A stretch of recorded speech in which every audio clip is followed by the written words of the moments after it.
Welcome to the Church in the Wild podcast. You'll be hearing the words from worship from Sunday, January 25th, 2026, with guest speaker Sharon Ball, who speaks a word about healing from spiritual trauma.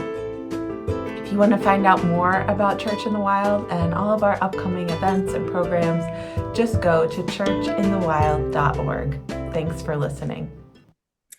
This is a prayer shared by Hopi man in Paladin, Arizona, that Sharon, our guest speaker today, was blessed to hear and write down. And I'm so grateful we get to hear it today. Hold on to what is good, even if it's a handful of earth. Hold on to what is good, even if it's a tree that stands by itself. Hold on to what you must do, even if it's a long way from here. Hold on to your life, even if it's easier to let go. Hold on to my hand, even when I've gone away from you. Hold on to what is good. Hold on to what is good. Hold on to what is good.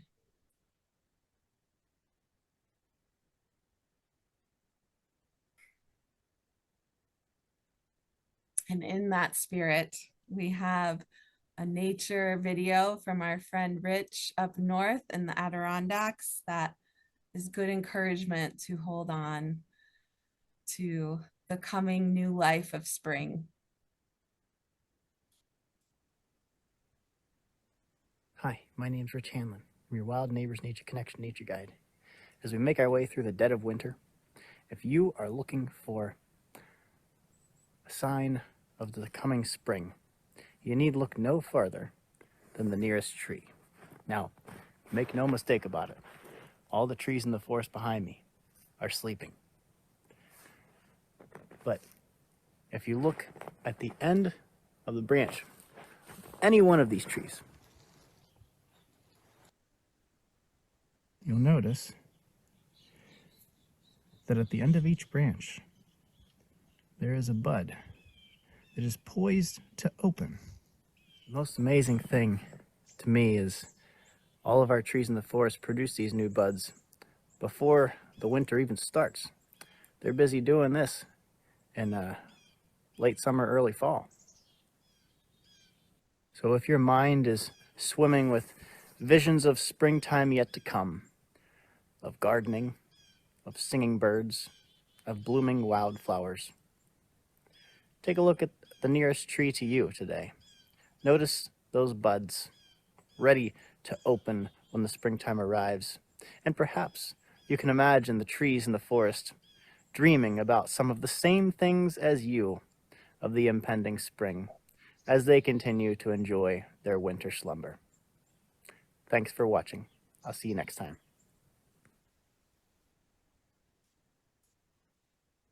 The buds are already on the trees, waiting till the time is right. And lastly, I want to share our wisdom for today from Nelson Mandela. I have walked that long road to freedom. I have tried not to falter. I have made missteps along the way. But I have discovered the secret that after climbing a great hill, one only finds that there are many more hills to climb. I learned that courage was not the absence of fear, but the triumph over it. The brave man is not he who does not feel afraid, but he who conquers that fear. But I am excited and so grateful to introduce our guest speaker for today, Sharon Ball. Sharon comes to us from Whitney Point, New York, not too far. Sharon is a poet, writer, and a member of the Grapevine Poets, a Binghamton-based workshop collective. Her poetry has appeared in the literary journals Collateral and Silver Birch Press, among others. She's a certified end-of-life celebrant and ritualist. And she attends SUNY Empire State University, working to finish her long-delayed bachelor's degree. She retired in 2015 as executive director of the Broome County Arts Council following a 40-year career in broadcast journalism, including 9 years as senior editor at NPR in Washington, D.C. Sharon served on the White House staff during the Carter administration, and she sang professionally with American bands in the Far East, where her daughter Samara was born during the closing years of the Vietnam War.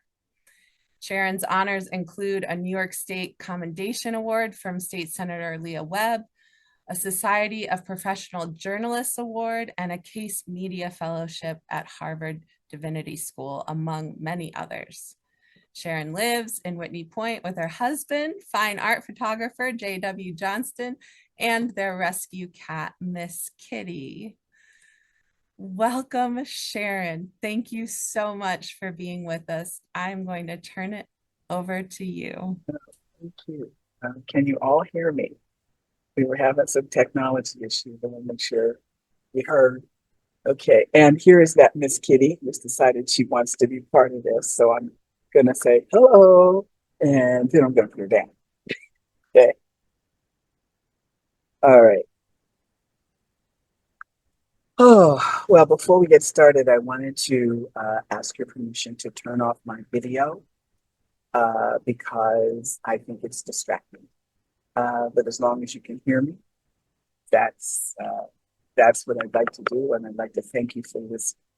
So if there are any objections to that, speak now, and I'm about to turn myself off, okay?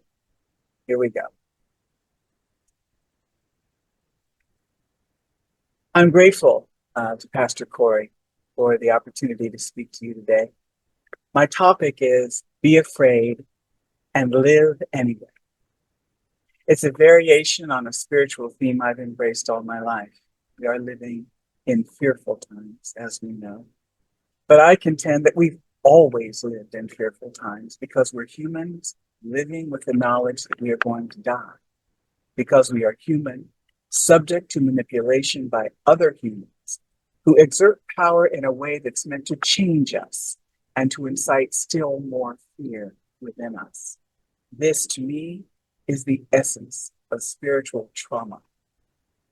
My experience of it came in Sunday school for the first time when I was 3.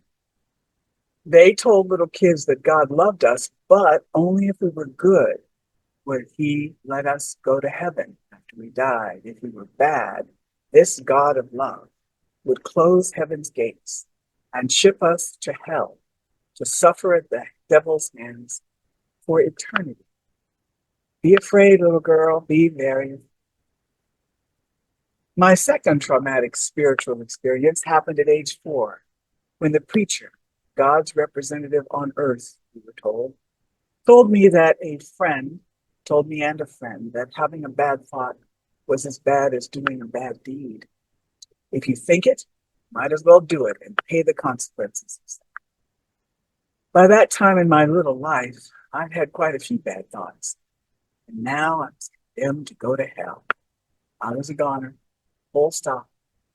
I still tried to behave like a good girl, but inside I knew I was bad and hell-bound. At age 6, I experienced my third spiritual trauma. I was sitting beside my mother during the Pentecostal church service.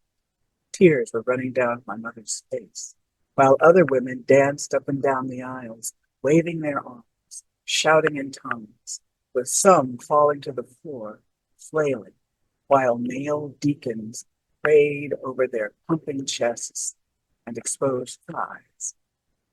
Watching all this carefully, I had a bad thought that they were all faking, maybe even flirting with each other in the name of God. Suddenly, the noise fell away, and an indescribable warmth spread all through me. It was love, pure and unconditional. It was mine. Just because I was me, I was loved. I knew it was a divine spirit that I was me, not the angry, jealous God of so-called love I learned about in Sunday school. The nameless divinity that touched me in that moment filled me with the certainty of grace, opened my awareness of life and of death in a powerful new way. It has made the rest of my life both easier and more difficult. I believe in what I know divine mercy is real, but I've always been afraid to dedicate my life to that light because I didn't want to look like a fraud or some kind of nutcase or be isolated in a religious institution that duplicates the power dynamics which poison the world we've constructed. When I look at the trouble our world is in, it sounds stronger to call what I feel rage instead of fear. But rage flares and fades. Fear rolls like an ocean tide, sometimes high, other times low, but always, always there, never stopping, wearing away moral boundaries, drowning honor and ambition, tainting intentions, poisoning possibilities, convincing us that we don't carry the divine power of light within us, that the only power available to us is dark and cold and owned by tyrants from the workplace to the White House. These are the thoughts of a life in progress. And although I woke up one day and discovered I had become an elder, I'm still the me I was as a child, filled with questions. What's different now is that unlike that little girl, I no longer expect to know the answers before my time on this plane comes to an end. Not knowing is an uncomfortable state of being in this arrogant, ambitious, death-obsessed culture we live in. Knowing or not knowing, I don't know which I fear more. But I'm turning around to face my fear and examining how it holds me back, propels me forward, or affects me in some way that I don't yet understand. Knowing that the divine is real helps me face the fears I know and the fears I don't. Keeps me questioning the darkness that threatens our minds and souls. Every day, I have to find a way to remember that divine light. It's hard work, and I wish I didn't have to do it. This is my first public statement about my spiritual life. I feel afraid of being exposed, or worse, being seen as something I'm not, an elder with wisdom to impart. What I am is a struggling human among a billion other struggling humans. So with the light within us, may we face and fight our fears together. I leave you with the words of former National Poet Laureate Joy Archer. This is her poem, I Give You Back. I release you, my beautiful and terrible fear. I release you. You are my beloved and hated queen. But now, I don't know you as myself. I release you with all the pain I would know at the death of my children. You're not my blood. I give you back to the soldiers who burned down my home, beheaded my children. I give you back to those who stole the food from our plates. We were starving. I release you, fear, because you hold these scenes in front of me, and I was born with eyes that can never close. I release you. I release you. I release you. I am not afraid to be angry. I'm afraid to rejoice. I am not afraid to be black. I am not afraid to be white. I am not afraid to be hungry. I am not afraid to be full. I am not afraid to be hated. I am not afraid to be loved. To be loved. To be loved.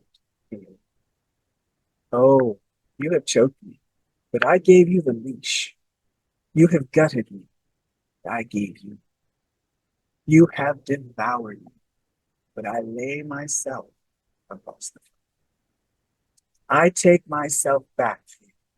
You are not my shadow any longer. I won't hold you in my hand. You can't live in my eyes, my ears, my voice, my belly, or in my heart. My heart. My heart. But come here, fear. I am so alive, and you are so afraid of dying.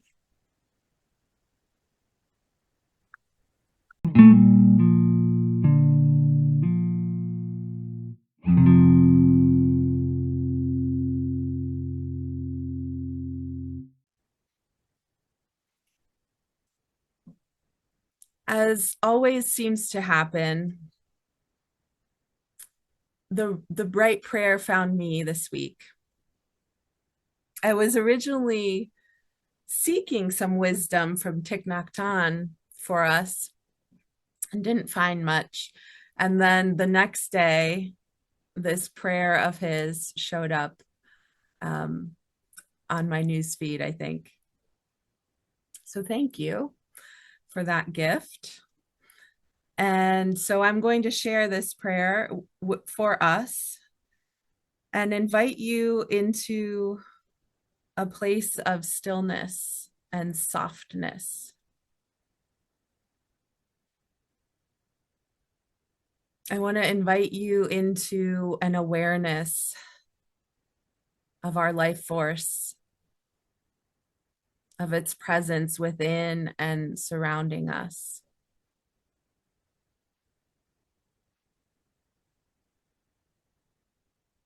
The energy, the love, the God who made all that is. However, you come to an awareness of this presence, whether closing your eyes or finding a soft gaze, bringing some release and ease to your muscles.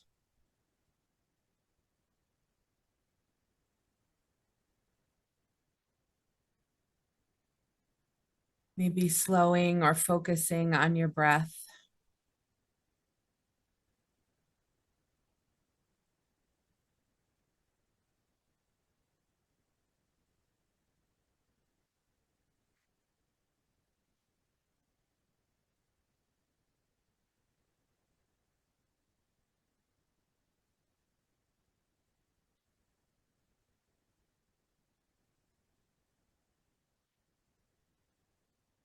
Contemplation on No Coming and No Going by Thich Nhat Hanh.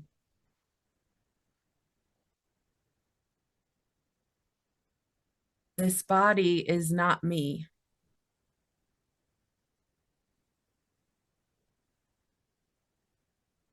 I am not limited by this body.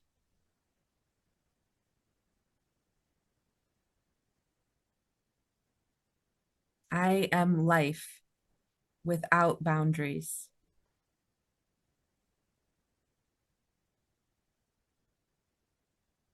And I have never died.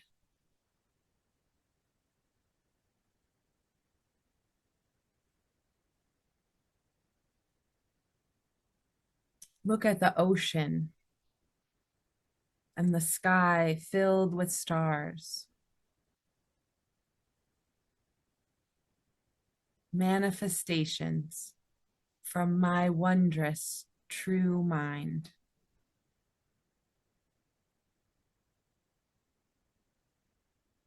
Since before time, I have been free.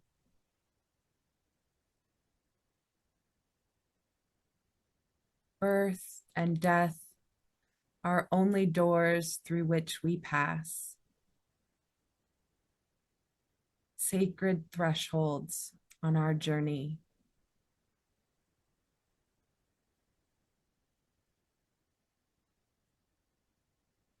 Birth and death are a game of hide and seek.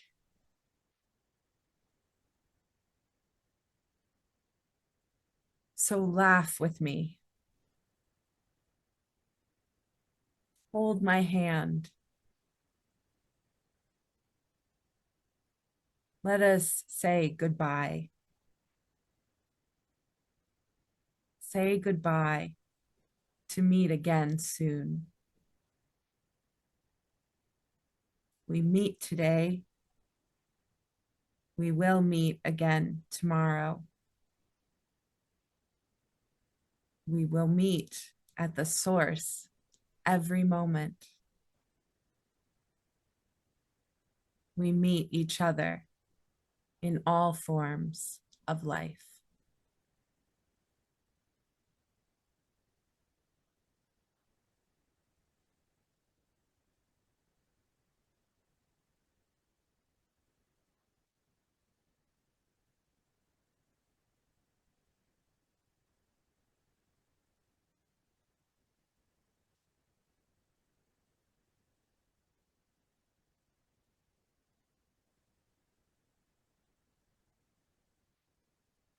As we begin to come back to this present space, hold the joy and peace of this prayer and this moment, knowing the love that animates our universe is within you and available to you, present with you in every moment.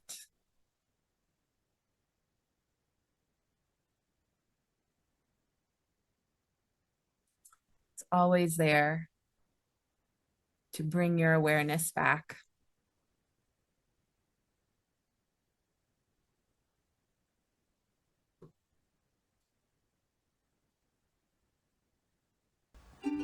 Thanks for listening. If you want to support Church in the Wild and the work we do in striving for environmental and social justice, just head on over to our website, churchinthewild.org, and click the donate link at the top. There you can make a donation, set yourself up as a recurring supporter, or you can buy something from our Redbubble shop. We're so glad you're with us on this journey, following the Spirit through creation, adventure, and restoration. Until next time.